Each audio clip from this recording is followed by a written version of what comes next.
mbokk yi ñu ngi leen di nuyu kenn ku nekk suram ak santam ñu ngi rafetlu baax seen ànd ak Africa 7 rajo ak Ferlo FM ba ci www.jolofactu.com mbokk yi ni ñu ko baaxoo di ko ànd ak yéen seen émission pencum Jolof gaaw bu jot ñi ci dalal kenn koo xam ne kii mi ngi fekk baax ci département bu Linguère ngir waxtaan ak moom lépp loo xam ne li jëm na ci fànn yu muy yëngu ak gis-gis bi nga xam ne am na ko ci biir département bu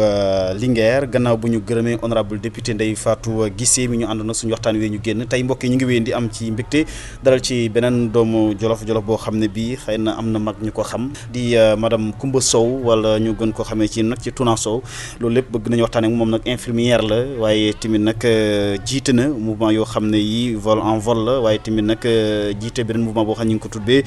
aide aux handicapés ci Afrique gi yëpp loolu lépp des na ci daal di ñëwaat kon madame Sow ñu ngi lay nuyu am mbégte bu baax dalal la ci seen émission pencum Jolof. Dame maa ngi lay gërëm di la sant. damay dellu di la remercier encore ci invitation bi nga ma defal tey parce que boo ma waxee tey ma mën a wax ci loolu dama ci sawar ndax li tax ma ci sawar dama xool xam ne sama xol ni mu toll ci Jolof man Jolof laa am Jolof laa xam Jolof laa màggee ba may dem France yàggul parce que ku def sa carrière yëpp fii donc boo demee France loo fa wuti rek da ngay dolli ci li nga fi bàyyi woon. justement ñi nga xam ne dañuy déglu certainement am na ñoo xam ni ñi moom danañu xam sa tur dëgg-dëgg mais ñi nga xam ne ñi xamuñu la dëgg-dëgg ci département bu Linguère. tey boo ñu doon présenter sa bopp. man bu ma leen di présenter sama bopp dama naan su du ma ne Tuna rek Tuna du ma yegg ci sow bi sax xam nañ ku mu doon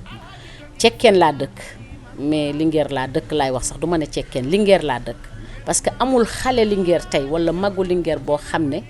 xamuma te sequma ak yow lu jàmm laa seq ak ñëpp Jolof.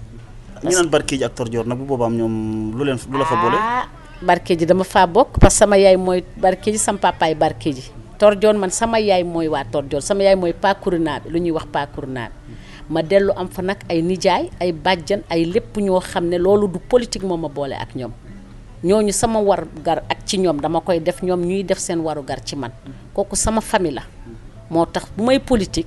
su ma demee seeti waa Linguère tamit damay seeti sama néegu ndey seeti sama néegu baay te Jolof yëpp laa xam ne laa bokk ndax dama bokk Labgar bokk Maayel bokk Ndill fu ne laa bokk foofu man dama yaatu parce que damay doomu Jubéeru Sow ak doomu Njareel Sow donc dama xam ne man mën naa jóg sax ne damay taxaw rek ne doomu diw laa su ma ne doomu diw laa rek jarul sax may présenter sama bopp ñooñu doy nañ ma présentation. alors li ngay gaaw dem France également am na jaar yoo xam ni def nga ko biir Jolof ndax fi nga jàngee. waaw fii laa jàngee man Linguère laa defee école primaire régionale ma jàngee collège bu nuñ koy waxee Linguère bu actuellement foog naa c'est le lycée. Albouri Ndiaye donc. c'est Albouri Ndiaye waaw man collège bi foofu laa jàngee bi ma fa jógee laa ñëw Dakar fii jàngee lycée Blaise Diagne. après def groupe scolaire Yàlla Sourel et après def IPG foofu laa amee sama diplôme secrétariat. alors oui mais Tuna bi lan moo la ko jox parce que Tuna bi turu tubaab la wala dafa mel ni wala turu alpulaar la. turu Bambaado la Tuna ci gane Bambaado moom mooy sama xarit sama papa sama cousine am la ma tuddee Kumba Lawel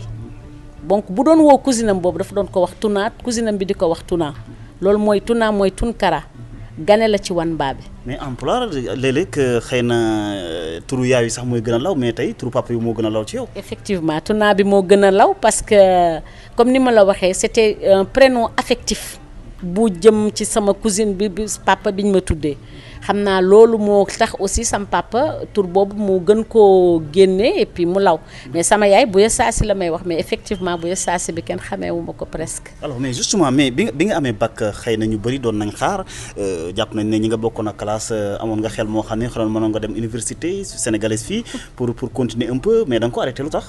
mais dama ko arrêté parce que après j'ai eu mon fils en 90 après c'était pas facile ma mën continuer sama ay études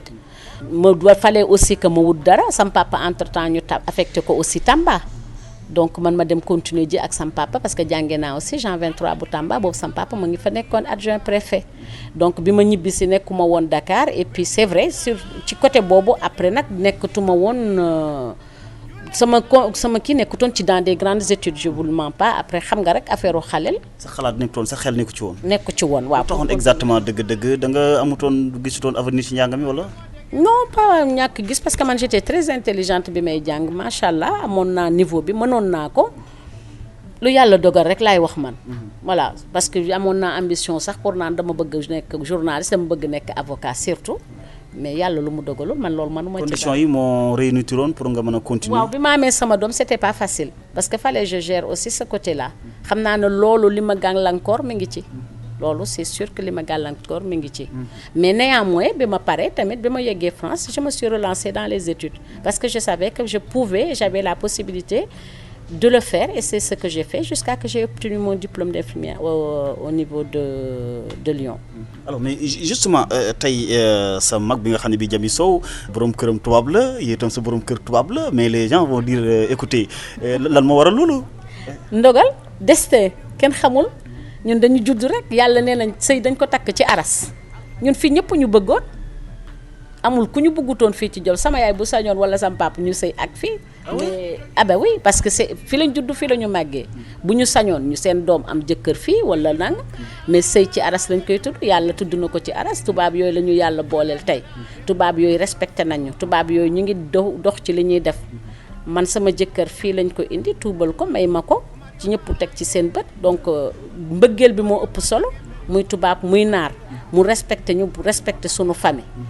te ñu bëggante man de sama bu jëmmi bopp loolu laa ci gis man pour man amul tubaab amul naar c'est question que ku ñëw bu ngeen bëggante te yàlla def ci tudd ko kenn mënu ci dara. suñu destin parce que xam nga léeg nga dégg jikko yi léeg-léeg xëy na jikko yi sénégalais nuruwut ak jikko yi tubaab yeeg yooyu kon yow gëma loolu. loolu waxin la rek yow tey di nga am jëkkëru sénégalais boo xam ne dafa bon jëkkëru wolof jëkkëru pël boo xam ne du la may nga lekk du la jox nga naan. man tubaab bi ma am sama kër fee ci France ay mat la sax dama koy lal ci suuf amul ku ñëwul fii Jolof nga ñëw France te wàccoo sama kër bu ma fa nekkee bu ma fa nekkul da leen di génneel ganale leen def comme ñoom bërki démb ci mujj dama am ay gan ba nga xam ne ay mat la génne lal fu ne dama koy publier ci Facebook bi kon kooku tey man du mën a jikkoom dafa bon samay mbokk bu nu ñëwee mu teral leen ba ma rus kooku tubaab boobu mënuma wax ne tubaab bu bon la parce que am nga tey benn sénégalais boo xam ne pël la wala wolof bu jógee tey jabaram lekkul naanul mu di ko dóor di ko saaga violence yi ñu fi gis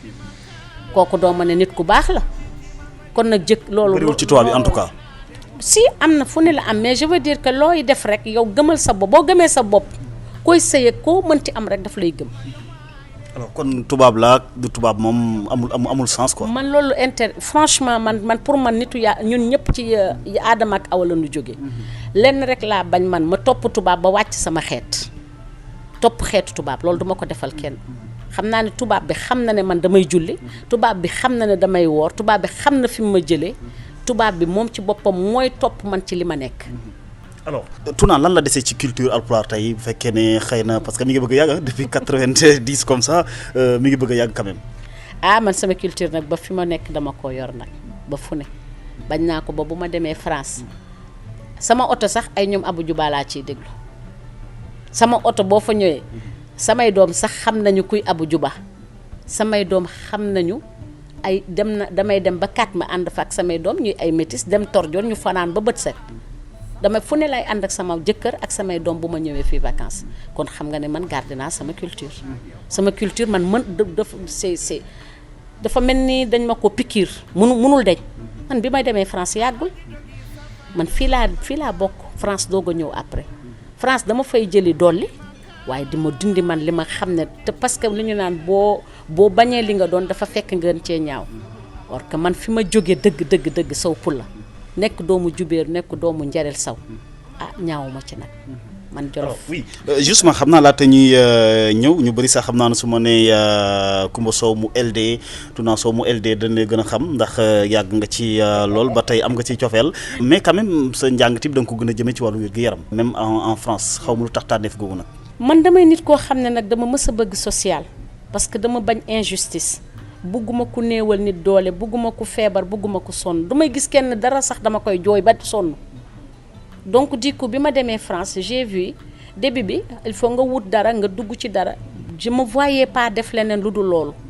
c'est difficile donc ces premiers jours en France même bu fekkee ne borom kër la fa yóbbu tamit. c'est pas facile parce que boo yeggee France moo tax man la je suis une battante boo yeggee France nekk nit ku ñuul ba pare am nom de famille française parce que dama doon ñëw ñu ne ma madame Duranton bu may wut liggéey su ma yeggee madame Duranton léppay ak baax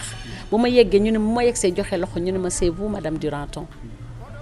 man leen man la def li may def mais bi ma xoolee xam ne je me suis pas arrêtée à ce racisme là je me suis dit je suis française je vis ici ñoom li ñu mën ba am ko def ko mën naa ko am ba def ko donc c'est ce que j'ai fait et je me suis bâtie corps et âme mon mari daf may xool ba yàttu ne ma je suis fière de toi j'ai levé la tête haute même mes enfants je leur dis vous êtes 50% française vous êtes 50% sénégalaise levez toujours la tête haute bu leen kenn yab kon nag France bi ma ñëwee c'était très difficile mais mettiwul aussi parce que man dama ko wuti te ñëw ma xaar ndimbal ñëw ma di deedeelu naan dama nekk nit ku ñuul ñoom dañ may yëg ci kaw parce que duma ko nangu donc côté boobu yàlla loolu lépp nag santaat yàlla sant samay waajur parce que peut-être bu ma amutoon éducation boobu avant may dem tey xaj na man tamit du demee noonu. alors moo tax kon nga gën a dugg ci wàllu wér-gu-yaram jàng ko finalité bi tamit ngay taxaw askan wi. voilà yërmande dugal na ma ci yàlla dimbale ma jàng ko nag bëgg ko sama xol parce que fi may wax ak yow liggéey naa Léon Bérard centre boo xam ne cancer kese lay faj et je suis restée dans le service palliatif pendant 7 ans maa ngi koy liggéey foofu ay fin de vie kese laa doon am des fois damay am juróom-ñaar ba juróomi décès par jour xam nga loolu ndawul ci ñoo xam ne ay xale lañu mag lañu góor loolu boo fa génnee dara du la jaaxal te boo dimbalewul doomu aadama rek dafa fekk doo nit. alors loolu la ma koy waral jafe-jafe ci wàllu faj wala ñàkk ay moyens comme niñ ko gisee fii Sénégal léeg-léeg ñu bëri di ko ñaxtu xëy na faj gi jafe na loolu tamit France am na fa également. am na fa France am na jafe-jafe bi am na solitude bi moo gën a am France moyens yi dina am parce que France on a la sécurité sociale ba pare am mutuelle am ay aide donc faju bi wax dëgg yàlla ñun France tey ci Europe ñun ñoo ci gën a yomb am accès aux soins mais nag France dafa bari solitude xam nga nit nga feebar kenn taxawu la te ñun loolu la ñu xam nga ñëw ci service boo xam ne jour boo décédé sax du ñu am ku nu jox sa saak du ñu am ku nu jox sa yére du ñu am ku nu wax ak loolu moo metti France te loolu moom moo fa am mais accès aux soins bi quand même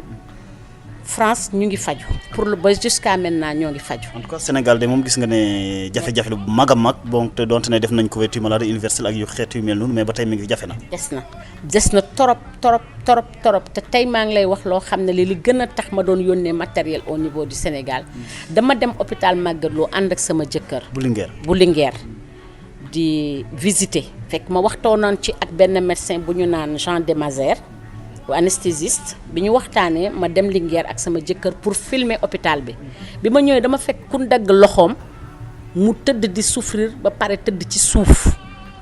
lal yi ma gis du mat la amul lal bu baax nit ñi di dow di def lu ne mais matériel bi war ba ñu dimbalee nit ki bi ma laajtee luñ ko jox comme remède pour métitam ñu ne ma Doliprane la jël te ma xam métitu genre métit yooyu amul morphine amul dara sama xol tooy sama xol metti sama garab yi ma yore woon pour indi ko pour samay vacances maak sama jëkkër sax dañ ko mujj yóbbu foofu ma ñibbisi nag ma ne lii il faut ma jóg ci laa taxaw nag dugg hôpitaux France yëpp njëkkee ko ci sama hôpital di récupérer matériel di yónnee pour mu mën a def tuuti xam nga affaire bi géej la dafa bari mënuñu kiyandoo yëpp mais soo defee tuuti sa morom def tuuti xañ na tey dina mën a dimbale ñoo xam ne mënuñu am loolu. surtout si monde rural bi sax nga xam ne voilà donc c'est là que laa commencé yónnee récupérer ay lal par l'intermédiaire de Aly Ngouille wax dëgg yàlla mu taxaw ci indi bagage yi di ko yóbbu j'ai ramené dans le département de Linguère 136 lits ak ay matériel ay fauteuil ay adaptable ma waxtaan ceeg Aly mu ne ma effectivement ba tey ba nu ñu équipé maternité Linguère bi ak hôpitalu Magatte Lô bi boobu laa commencé te avant loolu depuis Habib Sy la woon boobu mi ngi Habib Sy laa njëkkoon woo boobu mi ngi fi boobu Aly nekkagul sax ci gouvernement ba ma ko waxee Habib Sy affaire bi entour aw ma ci woon retour ma obligé un jour Aly ñu daje kër Jami ñuy waxtaan nii rek en tant que frère mu seet si ñu ma wax ko mu ne ma man de yow mere naa la parce que bu ma sañoon lii nga wax ma ko avant man boo ma ko joxoon ma indi ko donc man loolu noonu la affaire bi ñëwee. très bien alors xam naa laata ñuy déglu dugg Coumba Sow Touna laata ñuy dugg ci wàllu politique bi ak LD bi nga def sa xel mi ngi màcc ci wàllu soins continus xëy na loolu am na ñu ko xamul de. waaw soins continus parce que bi ma jógee palliatif dama demoon ba nga xam ne xam nga 7 ans boo ko defee par soins palliatif da ngay commencer user c'est-à-dire psychologiquement ngay gis ay nit yuy faatu te boo ci mun dara da nga yor dafa metti donc ci la changé dañu naan ñun en France on dit ça. Faire une pause passer le relais donc da ngay laajte beneen service pour xaw a tuuti respirer donc looloo tax léegi actuellement je suis en soins continus post urgence la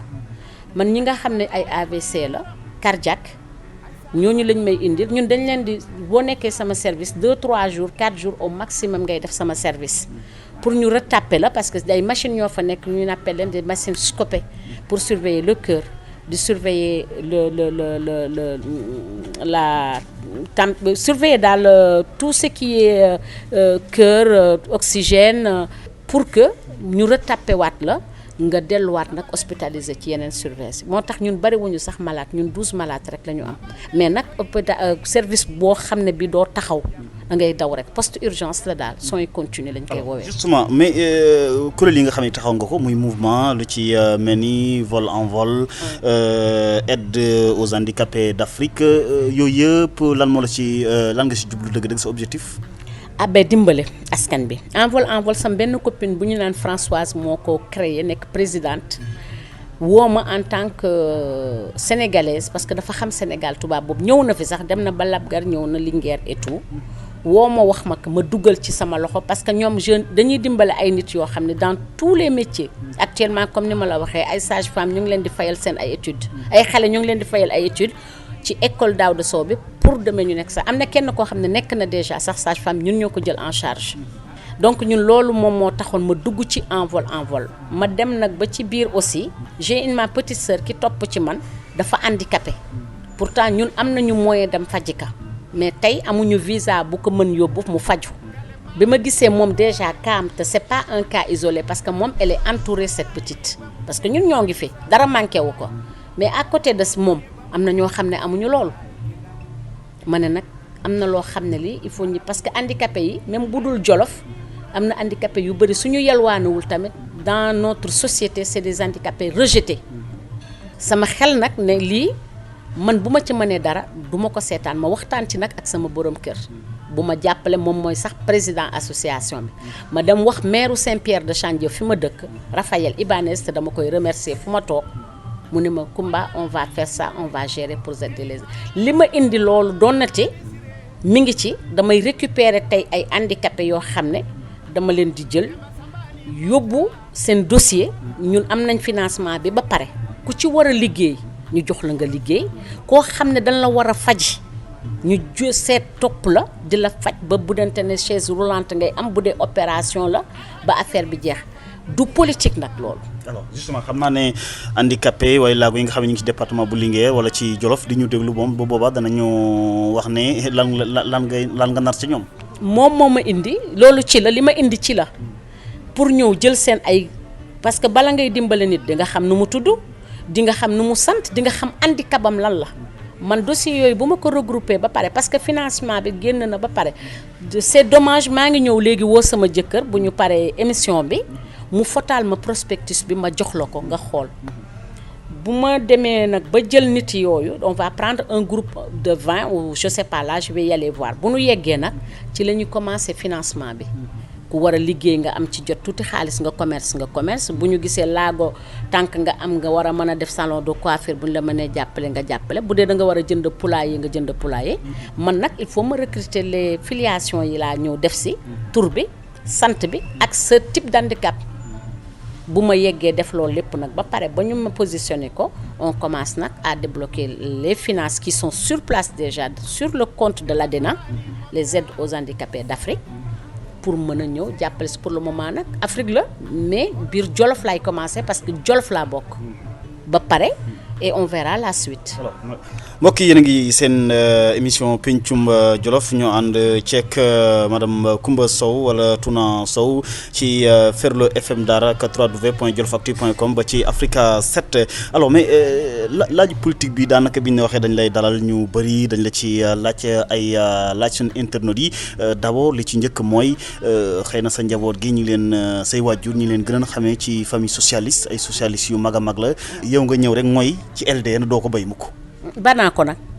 ba nga ko. waaw sama waa famille sociale ñun socialiste lañ xam. dañu yaakaar duñu mës a béy LD ko xam naa ne LD bàyyi naa ko depuis ma jóge fi 99. d'abord LD lan moo la ci dugaloon dëgg-dëgg. LD li ma ci dugaloon dama nekk kuy bañ man bañkat laa. bañ doo maoïste doo gauchiste wala. bañ injustice. te LD ku leen xam ñu bari tamit dañu bañ injustice loolu moo doon seen slogan. loolu xam nga loolu en tant que communiste donc loolu li ma ci dugal ci la mais li ma ci dugal sama cousin boo xam ne dama ko bëggoon moom mu nekkoon ak ñoom di liggéeyandoo ak ñoom yàlla def mu génn àdduna. mooy kan Abbas wala. Abbas Sow il est décédé il avait sa licence en anglais et il est décédé le 22 août 1992 la Abbas génn àdduna ma bëggoon nag Abbas. ba mu génnee Abbas ba mu deewee nag ma xam ne dafa amoon mébét bi mooy liggéeyal Ablaye Bathily ci laa jëlee oto Linguère yi tey ngay gis ma jël horaire yi wàcc permanence su LD. mooy ëpp yi wala déet horaire yi minicar yi waaw minicar yi wàcc permanence su LD yorewuma dara aw ma fi woon dara fii ne ci ñaari tali bi ma ñëwee ma fekk fa secrétaire permanence bi muy Momar Lissa ma ne ko damay bëgg gis Ablaye Bathily mu ne ma aw ma rendez-vous est-ce que dama am rendez-vous ma ne ko déedéet mu ne ma kon de dina jafe ma laajte Mbaba Guissé nekk fa woon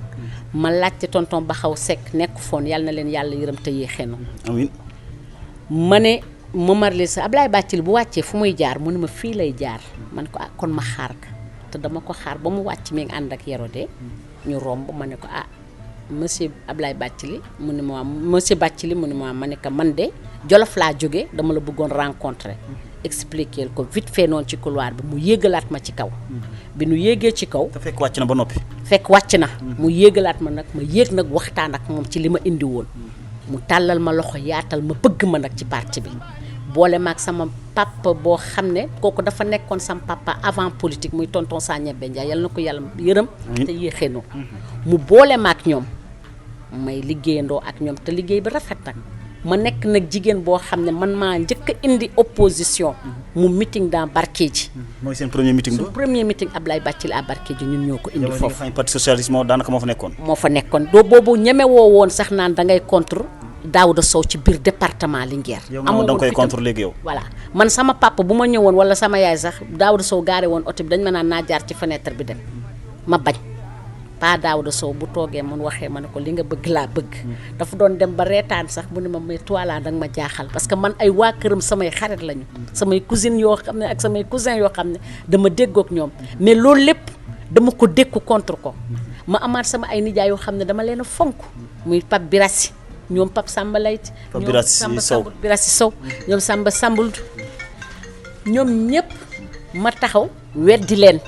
mu metti nag sax samay waajur waaye ma ne déet man d'accorduma. say waajur socialiste lañ bëggoon ko doon. donc waaw comme Jolof rek xam nga boo fa nekkee rek. muy parti unique boobu rek daanaka parti bi moo fa nekkoon te Daouda Sow boobu contre ko ci biir Jolof dafa yombul. parce que ñëpp ko bëggoon mbokkam yëpp bëgg ko. donc du coup nga nekk xale nga ñëw dékku loolu dafa metti woon yàlla dimbali ma bi ma ñëwee na ma fekk fa Awa Dembal Awa Dembal fekk si ma fa.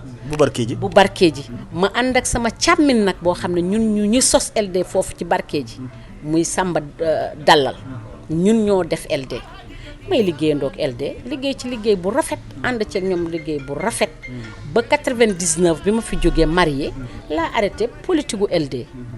dellootuma yëngatootuma ci dara mais j'ai gardé des relations. peut-être loolu mën na am na indi na handicap sa politique parce que xëy na demoon nga ba xaw a fës dëgg-dëgg. mais nga dem bitim réew xëy na ñu xaw laa fàtte politique. mais effectivement du fàtte sax mais man maa arrêté woon parce que man sama vie famille la privilégié woon aussi comme fa laa dëkkoon mu dëkkatuma woon fii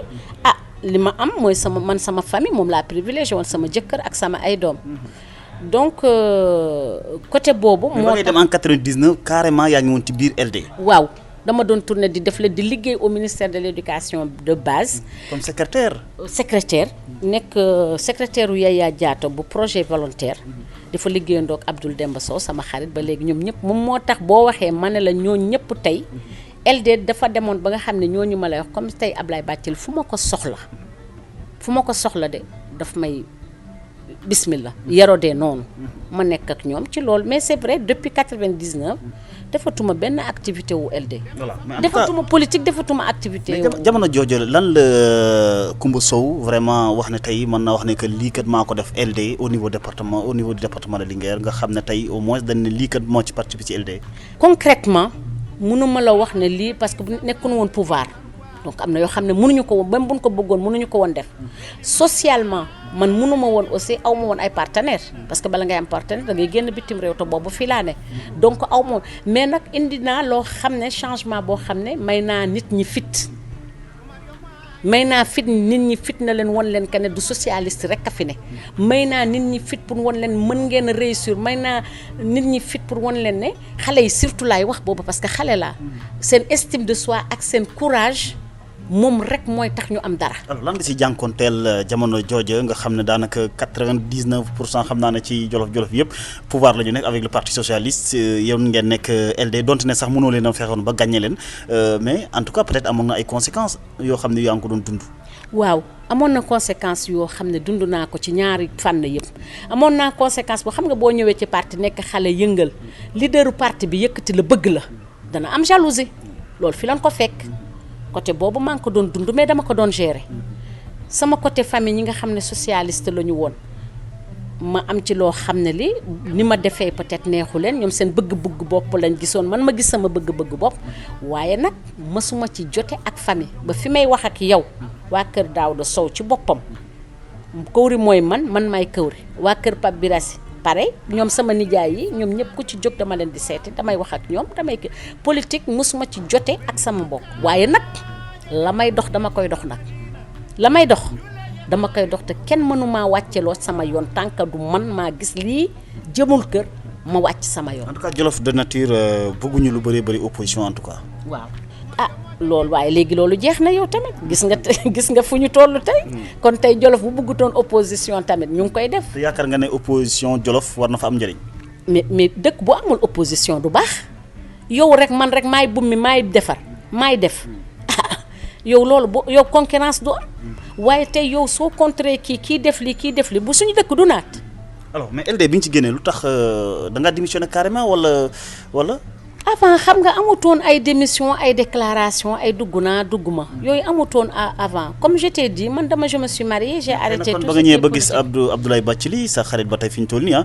xëy na comme demoon nga ba gis ko wax nga ko lu tax nga arrêté say activités ci parti LD. non du ñu waxante yooyu sax man je te dis aujourd'hui man Abdoulaye Bathily ak Yorodé c'est plus même familial que politique du ma wax ak ñoom sax politique maintenant. man lu tax nga arrêté say activités. non du ma wax ak ñoom politique et puis. du question arrêté je sais pas comment t'expliquer man 99 man maa defutoon politique man maa arrêté politique ci boppam bopp bi may wax ak yow man bu ma ñëwaatee ci politique c'est grâce bu ma ci ñëwaatee tey dama gis sama ay frères te ñoom ñoo ñëw seet si ma Lyon ne ma dañu bëgg ma ànd ak ñoom jàppale leen. très bien en tout cas muy damay yeggale muy Sambere Samba Dalal muy Abal muy Hamadi Ñaak muy Samba Seydou ñoom ñoo ñëw ne ma dama bëgg ma jàppale leen Barkédji ànd ak ñoom liggéey ma ànd ak ñoom ci ñoom nag bu ñu soxlaa. nga ne leen maa ngi ci LD. non duma leen wax maa ngi ci LD ñooñu bu ñu soxlaa LD ñàkk ñooñu bu ñu ma soxlaa sama càmmin yooyu LD ñàkk. mais Pape Birassi Sow ñoom ñëpp soxla woon nañ Daouda Sow. ñoom Pape Birassi li tax ñoom ñu soxla woon parce que man boobu politique ma gis injustice ci liggéeyu PS Jolof. lu ci mel ni lan par exemple à l'époque doxutoon. du question doxutoon injustice su affaire bi mooy jeunesse bi bu nu bëggee dara ñoom ay mag la ñu woon ñoom dañ doon xool is ñoom ñooy nijaay ñooy papa nii la ñuy defee yoon bi ngeen di jaar nii la. duñ promouvoir cadre yi donc. voilà c'était pas pour dire xale bi bu bëggee def lii sax ñu ne ko déedéet du noonu yow da ngaa réew da ngaa sob au lieu déglu xale bi ba xale bi li muy wax ndax idée am na loolu à l'époque PS ñoom seen façon de faire côté Jolof noonu la woon parce que ñun autorité bi rek sa parent bu waxee doo dindi loolu loolu moo la gënoon a métti yow. man loolu nag comme bañkat laa loolu laa bañoon muul boobu laa bëggoon a génn comme ni ma la waxee comme Abbas dafa bëggoon a aussi génn ci muul boobu mais yàlla def na mënu koo yeggale moo tax ma dugg ci politique boobu mais tey Pape Bira si ñoom bu doon te ne situation bii la toll tey ci ñoom Sambere mooy ñoom sama nijaay yooyu sama papa yooyu bu nu soxlaa keneen du am mais ñoom Sambere te man Sambere moomu ci boppam ñoom Sambere dama gis xale yoo xam ne yi ci Jolof mooy ñoom Moussa Sow ñi mooy ñoom Adama Samba dafay xale yoo xam ne tey ku leen jàppale koo xam ne ñoom dañu bëgg lu avancé Jolof nekk lu ñu fi ci yenn defuñu fi yenn truc yoo xam ne yi day tax Jolof suux muy wolof di pël di naar nag ku ci def loolu ma ànd ak yow jàppale la pour Jolof. présent changement bëreegul ah même cadre Jolof yu bëree bëri tudd nga Moussa ak ñeneen ba tey promotion bi leen cadre yi war a jox dëgg-dëgg wala ñi nekk ci kaw ba tey dafa des. waaw loolu man mënuma cee wax parce que franchement comme am na yu bëri yoo xam ne ay mënuma ci wax parce que xaw ma sujet bi te bëgguma dugg ci sujet boo xam ne xaw ma ñoom Moussa fu ñu toll tey ci seen négociation ou pas mais je me suis dit que sant yàlla aussi on a quand même 2 ministres au niveau de Jolof quand même. oui alors mais toog benn moment bu yàgg comme 99 bi nga jógee dem France xëy na mais yaa ngi doon am ba tey relation ak LD. non à part comme ni ma la wax familial. mais pas politiquement non. mais alors carrément nag nga ñu seet si la comme ni nga ko waxee ñi la seet si pour carrément nga duggaat léegi ñëwaat ci wàllu politique xam naa da ngeen doon xëy na damaa découragé woon un peu vraiment. non pas découragé ñooñu dañu ñëw wax ma seen conviction ma xool liñ ma wax dafa jaadu te ma war a dugal sama loxo ci biir Jolof dans le cadre social encore je le répète je le. mais booba yaa ngi ci dugal boobu sax kay yow fekk na yaa ngi ci dugal. mais dama bëggoon mu gën a dugg. parce que social bi peut-être ñooñu dinañ ma wax diw mën nga ko dimbale diw mën nga ko dimbale parce que man 99 laa fi gëj tey ñooñu buñ ma indiwaatee danañ ma wax kii ak kii ñooñu nag ma ñëw ñuy fekk leen ñuy jàppale Samba Ndiobène Ka boobu Samba tamit du ministre ma sama frère nag mu bokkal ndey ak baay depuis France daf ma naan naa jàpp naa dimbale socialement Samba Ndiobène boobu xaw ma Samba Ndiobène. sa frère boo bokk ak ndey ak baay. waaw mooy kan. Nasser Abdoulaye Sow Nasser Sow. toujours il m'a parce que moom da doon dem vacances daara xam na peut-être valeur u Samba Ndiobène yàgg na ma wax ay affaire am. très bien mais balaa ñu ñëw ci Samba Ndiobène nañ wax ci Aly Ngouille Ndiaye ah. parce que gis nañu jumtukaay yu bëree bëri yoo xam ni yaa ngi ko doon envoyé muy jaar ci loxoom. ñu koy yóbbu ci hôpitaux yi ba sax daanaka ñu bëri jàng na xëy na politiquement moom nga jàppale. waaw man politiquement dama ko doon jàppale. ci liggéey bi muy def biir Jolof muy nekk foofu di jàppale Jolof nekk ministre Jolof te man Jolof moo ma gënal ku ma am donc man ma mën ko dimbale ci fànn boobu ñu liggéey ñu collaborer ci loolu waaye nag xañ na man sama gis-gis. seen collaboration boobu finalité bi lan la nekkoon lan moo nekkoon dëgg seen objectif pas dimbalante xëy na nii rek. non pas politiquement man mësuma politigal Aly parce que je n'étais pas à l'APR donc mënuma ko woon politigal te moom ci APR la nekkoon mais nag. sama frère la sama ma déggoog moom. sa frère la. waaw Aly sama frère la ba fi ma toog ñeme naa wax ne Aly sama frère la parce que man Aly amuñu benn xaar ma yàlla mën naa wax ne sama frère la waaye xañ na nag def farukaayu politique am tey ci biir Jolof ak li may dégg te ba ma ko amee la ma ca metti dama toog wax ak moom te moom xam na man xam naa yàlla xam na. man li ngay dégg xëy na rek ba du dégg-dégg rek. man sama yoon nekkul ci dégg-dégg du ma def dégg-dégg sama yoon nekkul ci dégg-dégg parce que ba ma amee la ma metti wala lu ma kii damay toog ak nit ki ma wax ak moom. te def naa ko. exactement lan moo da ngeen a dem ba si yàgg bokkatu leen vision. gis-gis ci développement bokkatuñu vision. dem naa ba sa vision lan vision bi leen boole woon mooy développement Jolof peut-être xëy na mi ngi ci ba tey. non peut-être du loolu moo ñu boole xëy na la ñu boole mën ma ko toog di ko wax rajo. xaj na li ma boole ak moom man mënuma toog tey ay rajo di ko parce que sama diggante la ak moom du diggante kenn ak kenn. mais xëy na développement comme politique bokku ci woon développement moo leen boole woon. non développement boolewuma ak Aly pour le moment développement. li nga daa jël ay lal ak yu yëpp di yóbbu hôpital di ko jaarale ci loxoom. waaw mais après dem naa ba nga xam ne bokkatuñu gis-gis peut-être suñu gis-gis dematul comme ni mu demee. mais justement bi nga ñëwee toog xëy na xëy rek dagg seen relation. mais quand même wax dagg relation bëgguma dagg relation bi nga ko fekk jox ko cëram jox ko gëddam. moom fu ma fekk jox ma sama cër forcément parce que loolu romb na politique. seen relation mais carrément bi nga demee toog lan nga ko wax na ko vraiment man kat bëggoon naa continuer xëy na ñu def liggéey bi mais ni ngay doxalee gisatuma sama bopp. man loolu duma ko discuter ci rajo nag man dépassé naa toog naan Ali def na ma wax naa ko wax na ma duma ko def. duma ko def ngir Ali parce que kilifa la duma ko def ngir man parce que man kilifa laa. mais xëy na li nga ko doon jox di ko yóbbante ay la loolu léegi defatoo ko. déet defuma ko waaye Jami mi ngi koy def mook Jami ñu ngi liggéey Jami maa ngi moom a bokk ndey ak baay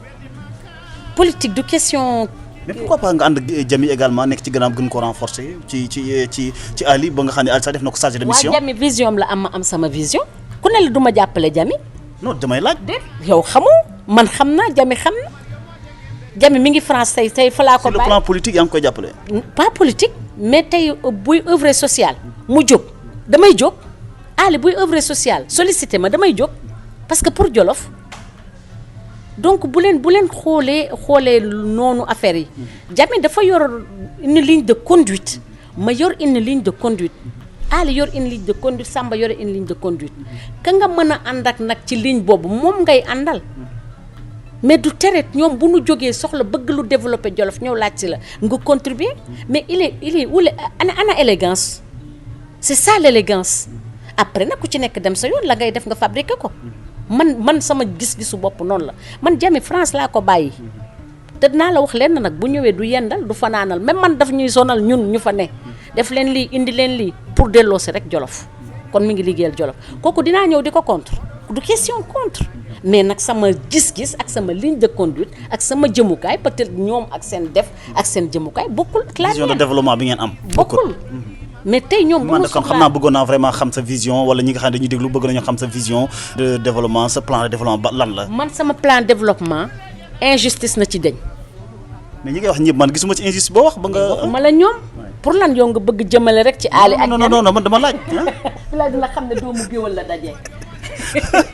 non tunaa nag doo doomu géwël moo tax waaye doo doomu géwël te xam nga fi doon nii géwël gi moom léegi fi doon nii yow pour lan ngay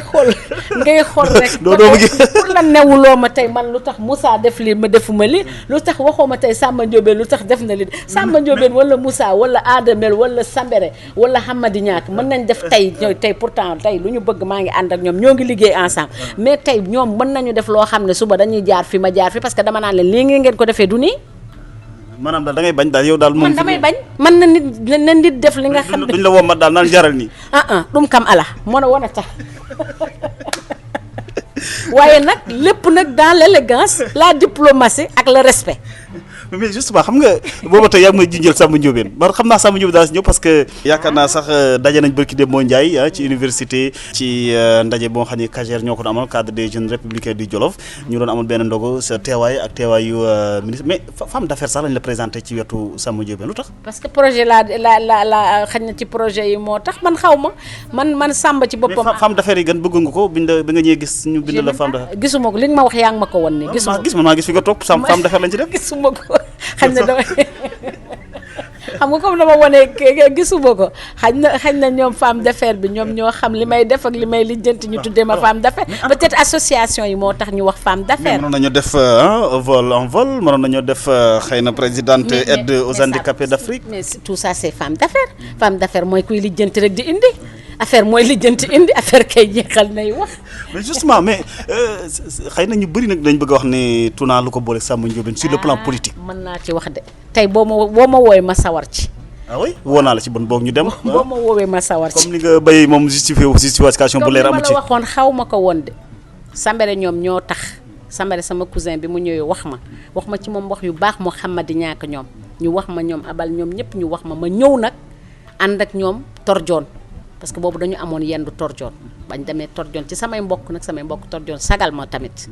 ñu waxtaan ñun ñëpp ñu waxtaan nekk foofu ñoom xam naa ne Samba la ñu liggéeyal ba ma toogee yàlla def ma toog ak Samba Ndiobène tamit la ma gis ci moom ba fi may wax ak yow loolu tax na man ma gën a sawar ci ànd ak moom jàppale ko pour Jolof. gisoo ko ci mboolem ñi nga xam ne ñu àndoon nga ak ñoom ci wàllu politique ci Jolof non. xañ na gisoon naa ko mais xañ na tey demeetul noonu gisoon naa ko ci fas-fas bi peut-être bi mu amoon am na ñu ko amoon ma gis ko ba ci biir mais man gisatuma loolu. ba ne Samba Ndiobène dafa bees rek xëy na ku ñëw rek. du bees Samba du bees. Samba bu politique yi moom waaw mais Samba yàgg na dugg Jolof di dugg di génn ba bu leen wax bees. APR yàggul par APR lañ ko xamee woon. waaw mais ci APR la dugg mais Samba dafa nekk doomu Jolof ñun ni nu nekkee doomu Jubéer ñu xam ne noonu la Samba nekkee doomu Pape Kelly Sadio ñëpp xam ko ci politique aussi. ancien PCR. ñun ay doomu politicien lañu. dañu juddu xam politique même bu nu ko politiqueul ci ñun xam nga luy politique. mais gis nga bi mu dooree politique xaw na yàgg comme ci yow mais booba tey dañ ko gisut yow barki Demba Ndiaye daanaka yàggul. waaw mais gisuñu ko parce que xañ na peut-être mi ngi doon commencer le temps que muy def c'est pas. non yow par exemple sa collaboration ak moom dafa yàggul moom laa la wax man ñoom Sambare bi nu ñëwee xaw ma koon xam nga jiital naa la xaw ma koon waaye ba ma toogee ak moom xam nit ki li nekk ci nit bi parce que nit boo simple nga humble nga am courage nga am estime de soi li ma ko waxee démb yooyu yëpp nga boole ko ba pare boole woo ci xàjj ak seet c'est très important parce que booy politique di xàjj ak seet rek bu yàggee am na ci yoo xam ne sa politique du sori muy man ak keneen a ci yam man loolu la ma laa gis ci moom loolu la ma won disponibilité am ma xool kat ma ne xale bi de li ma doon naseer sax doon wax sama frère xam nga ko jël na laa sax ñi tax ma ñëw ci moom ma ne ko kii de li ma sama frère doon wax su ni deñul bu ko jàppale mu jàppale waa Jolof donc man su ma ko jàppale dama bëgg mu jàppale waa Jolof moom bu wàccee ligne de conduite boobu ma wàccaat ligne de conduite boobu. ñu ngi lay dégg kon. man Samba xam na. parce que moom langage de vérité lay wax ak man langage de vérité lay wax ak moom. mais keroog dama la dégg boo demee ba ne xëy na da nga jógee bitim réew ndax ñëw pour moom ndax du ëpp kon bu boobaa wàcc sa liggéey bi yëpp pour ñëw politique ko carrément wala. non dama am samay vacances comme ni ma la waxee àddina wax naa la li ma indi te nag bu ma ñëwee nag xool. man doomu Jolof laa doomu Linguère laa comme ni ma ko waxee xool li fi ne situation bi bëgg a duggaat tamit xool. li nga perdre doon lépp pour nga mën ko récupérer. perduma dara nag. dama doon politique yi moom wax dëgg yàlla tunaa nag amu ci dara nag Jolof moom amu ci politique itam politique. perduma parce que ñi déglu dëkkuma fi woon. amu ci benn ndombal tànk à part secrétaire bi nga nekkoon ministère boobu. mais dëkkuma fi woon parce que LD laa nekkoon jëluñu woon réew bi. xam nga jëluñu woon réew bi xam nga moo tax nga bëgg a récupérer waat xëy na gën non du récupérer parce que bu ma fi nekkoon te am xam nga bu ma nekkoon fii ci dëkk bi ñu joxe ma toog boobu nga mën a wax waaye ku ne France wax dëgg yàlla di voter ca Lyon yor carte d'identité am ca Lyon yow lan nga bëgg man ñu takkal ma ko fii. très bien mais xëy na sa ñëwaat bi moom sa ñëwaat bi Touna vraiment danañ am lu ñu xaar xëy na bii pas moom naka la Touna ñëwaatee ci seen politique parce que da ngay def politique carrément léegi à part social bi. bëgg naa ko damay social di politique. comme ni ma la waxee social sax politique la social sax politique la ku juddu rek ngay dox ci terre bi yaa ngi politique ci népp ngay politique man France sax dama fay politique mais nag lépp loo gis ci toog la waxtaan am na ñoo xam ne da nga gis nga observer nga xool lépp loo xam ne nag tey Jolof du ma ne Linguère rek man Jolof laa wax nit bëgg faa def loo xam ne lii du noonu du saka si noonu man loo xam ne lii moom mooy dëgg mu nit ñi jaar ci loolu man dinaa ko dama koy combattre pour nit ñëpp def ko loolu mooy sama politique mooy sama vision. mais boo fekkee ba tey ñëwagoo na da nga am vacances ñëw rek de. man dama ñëw vacances seet si sama yaay julli si mais nag su ma ñëwee tamit comme que duma fi yàgg damay xool li xew acquérir situation bi yàlla mën na am on sait jamais un jour peut-être que ma wàcc nag pour nag poser les jalons wala. xool leneen xool ñeneen ñi nga xam ne mën naa ànd ak ñoom pour wuti leneen jàppale ñeneen parce que am na ci ñeneen ñoo maire yaa ngi ñëw leneen a ngi ñëw xale yi ñoom bëgg nañ man du Linguère rek Labgar Barkédji Carñi Bulal ñi may àndal képp koo xam ne da nga ñëw pour vision boobu dama ci ànd te tey nag man duma la ko nëbb laqatuwuma kiiwuma sama vision ci liggéeyal Samba Ndiobène Ka ci laa nekk deltuwuma ci ginnaaw dowuma ci laqatuwuma ci mais nag dugguma ci benn stade awma ci benn ndomba wutuma ci pour le moment parce que duma fi sax voter pour le moment wutugoo ci benn ndombal tànk non pour le moment wutuguma ci benn ndombal tànk parce que xamaguma sax li xew xam nga dara xewagul xam nga élection présidentielle jàll nañu local yi ñu ngi ko jubal bu local yi ñëwee su boobaa ñu local rek ñu xool lu local yi wax boobaa ñu xool li local ñu bëri xëy na sax jàpp nañ ne yàlla mënoon naa def bon yàlla nag mooy dogal mënoon nga nekk député bu yàgg wala mënoon nga nekk leneen mais xëy na vraiment ñi ngi war tey ci ay législatives di ko jëm ñi ngi ci ay local ba tey pour le moment inscrire guma sax fii mais yaa ngi koy waaj peut-être yàlla moom moo xam yàlla rek moom moo xam parce que man xaw ma suba fu may ne ku ne la suba man dinaa nekk fi maa ngi koy ñaan yàlla yow yaa ngi koy ñaan yàlla yàlla nga yàlla dimbali ñu fekkee ko yàlla dimbali ñu fekki ko ñu ñaan ci sunu borom mi nga xam ne moom moo yor moom mooy dindi donc man li ma wax rek moom moo fi ne am naa ñi may liggéeyandoog ñoo ngi fi defaguma dara loo xam ne que ne nit ñi defagun ko fi ci ñi ma fa fekk muy liggéeyandoo ak ñoom moom def na fi loo xam ne lenn rek laa xam man daal lépp lu ñuy def nay nekk ci yoon nekk justice ba pare nag ma jiital social bi parce que xam naa ne social bi dañ koo soxla. voilà justement xam naa ne juróom minute moo ñu des gën gaa bëri social bi justement lan moo ko def ci yow. sama yaay ak sama papa danoo def social sama papa dafa def social ba dee sama yaay continue di def social ba fi ñu toll mi ngi social ñun suñu kër boo fa ñëwee tey ñëpp a ngi sama yaay doomam yëpp a ngi France boo yeggee tey kër gi nga ubb ko néeg yëpp dafa fees xam nga kooku social passé wul foofu ci lekk ak naan donc boo juddee ci loolu xam loolu Jubéeru Sow ku ko xamul dégg nga ko. ñun amul ku jàng tey ku tekki wala lenn ñu bëri ñoo xam ne jaaruñu suñu kër ñun loolu la ñu xam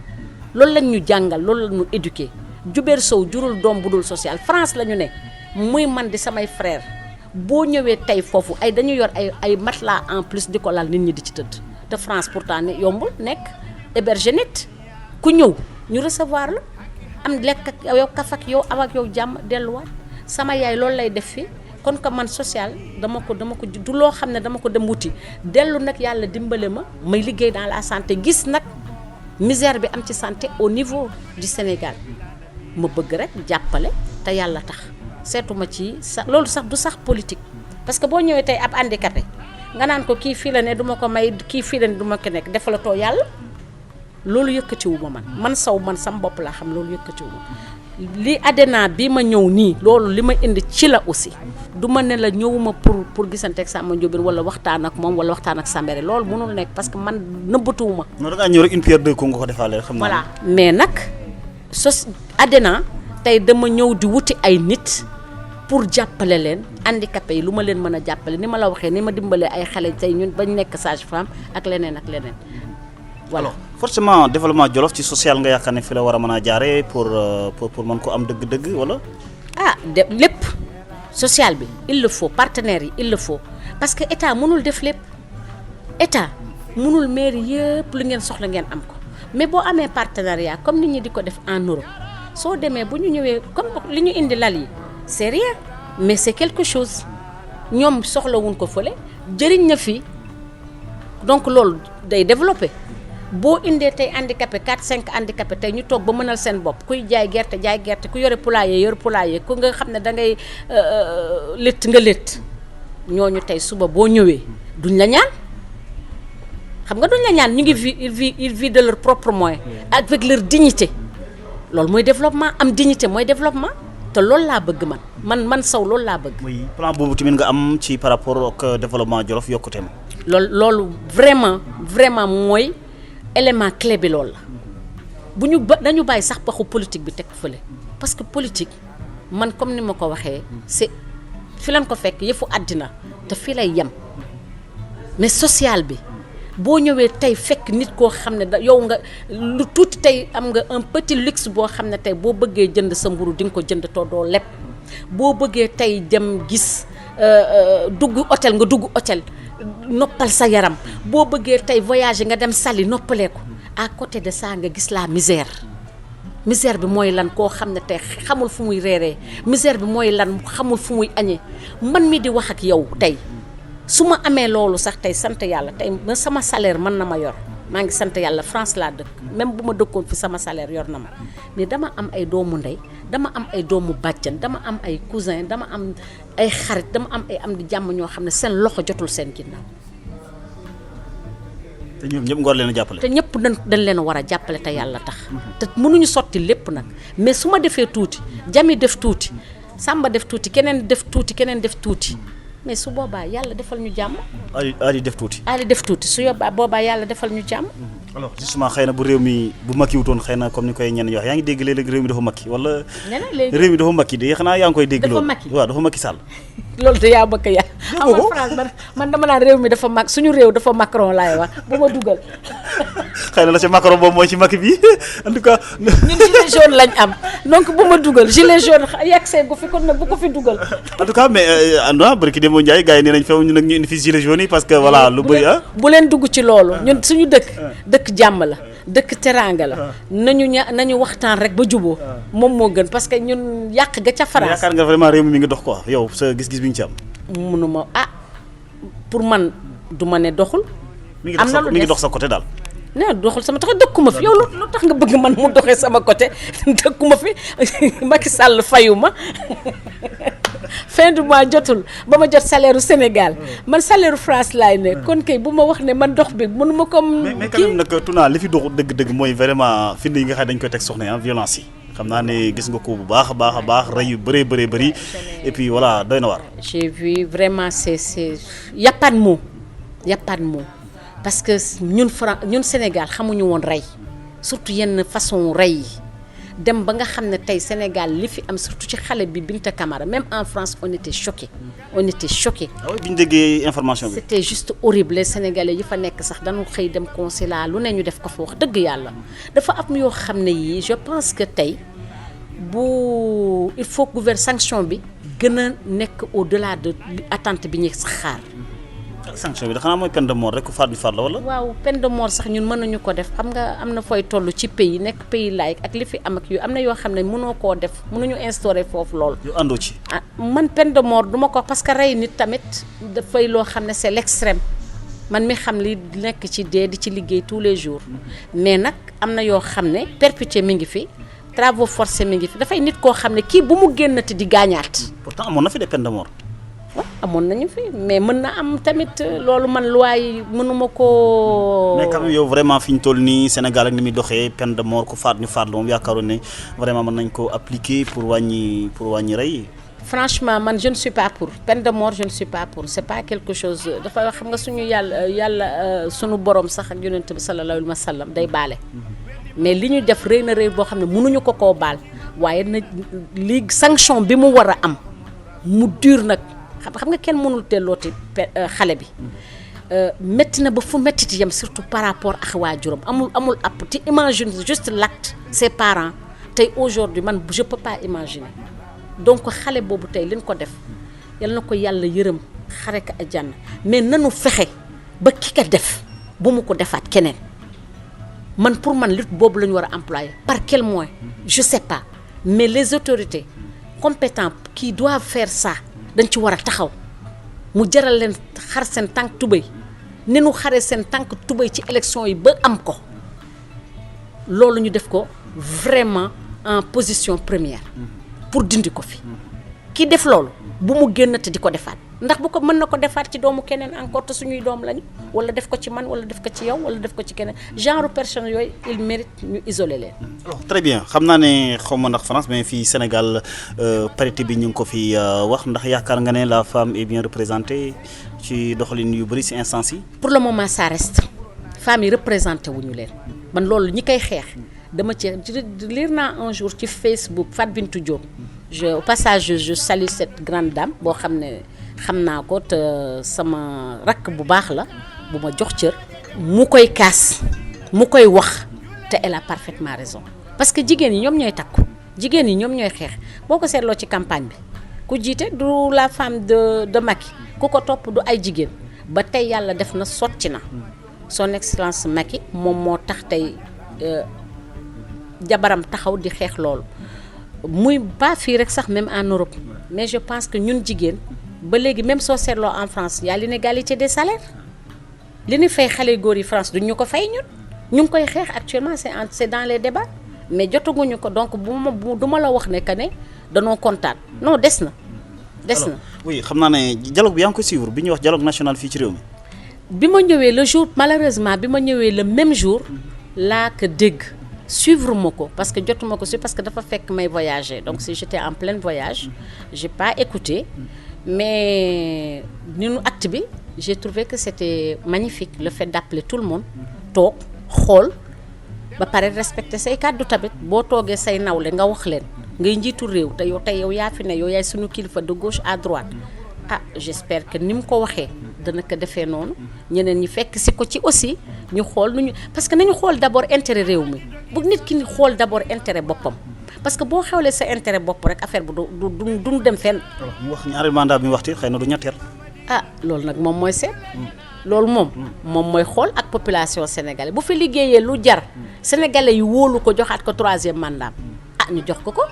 bu fi liggéeyul nag loo xam ne man moom injustice bi rek boobu lay commencé moom lay mujje bu fi liggéeyee loo xam ne jar na ko mu bëgg ko boobu moom jarul sax mu koy wuti sénégalais yi ñooy ñëw ne ko diw yow li nga fi waxoon def nga ko am. mais xëy na ñu xool ci wàllu yoon tamit li mu wax. lan mais constitution réew mi wala ñu jalgati ko. mais bind nañ ko. mën nañ ko teggi. bu deen liggéey na ko fi lu fi jar te mu mën ko yor. ñu teggi li yoon wax gan may ko ñetteelu mandat. bu dee mën na ko yor bu dee def na fi. loo xam ne mën na ko. bu ko fi defoon nag loolu sénégalais yi ñoo koy décider man mënuma ko décider. jërëjëf ñu bàyyi la nga tàggu ñu doon déglu ci Ferlo FM Africa 7 ba ci Jolof Actu. maa ngi leen di gërëm di sant ñëpp di baalu àq ñëpp nag parce que wax yombul bugguma offenser kenn parce que man maa yéen yi man mais nag dama bëgg rek ñu àndandoo xool li nga xam ne moo ñu jàppale moo ñu boole pour bu ñu xool suñu intérêt bopp ngir yàlla dama ñaan ñi nga xam ne damay ñaaxaat ñi nga xam ne loolu mooy seen xalaat mooy seen jëfin mooy seen jëf-jëf nañ fàtte tuuti seen bopp nañ fàtte tuuti seen bopp rek te jéem a indi lu tuuti lañ yor suñ ko mënee ñu boole xool billaay Jolof mën na raw parce que Jolof tey li ñu am kenn amu ko même gouvernement ñëw na jox nañu 2 ministre li ci des nag ñun ñoo koy wutali suñu bopp ñun ñoo koy defal suñu bopp mooy raxas xol yi bañ a iñaan bañ a dëkkal Tuna fu mu dëkkul wala Samba fu mu dëkkul yow boo amee looy wax Samba wala Demba toogal ak moom nga wax ka moo gën ngay dem ci derrière neen def ni wala ku Tuna def li nga ne nangam interpréter ko neneen or que ça n'a rien à voir man loolu damay dollu di ko ñaanal kaka ci def nag yaay yàlla mais du tere nit ki li muy def daf koy def parce que man comme je dis j'ai des comptes à rendre à personne à part yàlla ak yonent ba ak samay waajur peut-être samay grande sœur ñoom jami ñoom juma bul ak samay frère ak samay mais nag li ci des man damay doxal sama yoon te li may def yàlla moo tax ma di ko def